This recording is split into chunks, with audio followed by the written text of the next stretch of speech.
शूद्र ऋषि भी हुए हैं, मंत्रदृष्टा भी हुए हैं, सैनिक भी हुए हैं, राजा भी हुए हैं।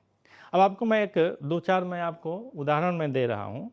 कवसेलुस, दृढ़तमा, सत्यकाम जाबाल, श्वेत केतु, पिप्पलाद, वाल्मीकि, साउथ के थे वशिष्ठ, वेदव्यास, सूत जी महाराज, सभी शूद्र थे। तो अगर यह शूद्र थे तो फिर यह ब्राह्मण बन गए। तो ब्राह्मण क्यों बने? क्योंकि समाज में कहीं रोक टोक नहीं था।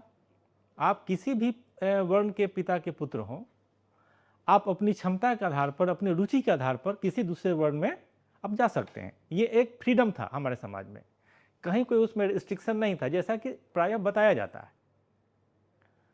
और देखिए, रिलीजियंस ऑफ इंडिया के पेज नंबर 477 पर हॉपकिंस भी लिखते हैं कि शूद्र जो है यज्ञ भी करवा सकता था और वैदिक मंत्रों की रचना भी कर सकता था।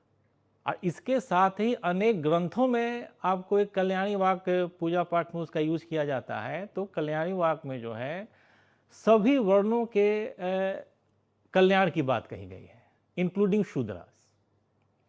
तो जब वहाँ पर सभी वर्णों के कल्याण की बात कही गई है, तो शूद्रों की बात, कल्याण की बात कही गई है, तो फिर शूद्रों से भेदभाव कैसे हुआ, कहाँ हुआ, किन कारणों से हुआ, ये मेरे समझ में नहीं आता है। जैसे एक बात मैं आपको बताना चाहूँगा कि विल ड्यूरांट का आपने नाम सुना होगा, उनका द केस ऑफ इंडिया किताब है। तो केस ऑफ इंडिया में उन्होंने लिखा है कि आमतौर पर जो चीज़ें ग्रीक में या इंग्लिश में लिखी हुई है प्राचीन काल में, वे सभी चीज़ें क्रिश्चियनिटी से नहीं जुड़ी जाती हैं। उसी तरीके से जो अरबी में लिखी गई है या उर्दू या फारसी में लिखी गई है, उनको हम इस्लाम से नहीं जोड़ते हैं। लेकिन दिक्कत हमारे यहाँ ये है कि संस्कृत में कुछ भी लिख दिया गया हो प्राचीन काल में, उसको हम जोड़ देते हैं हिंदुइज्म से।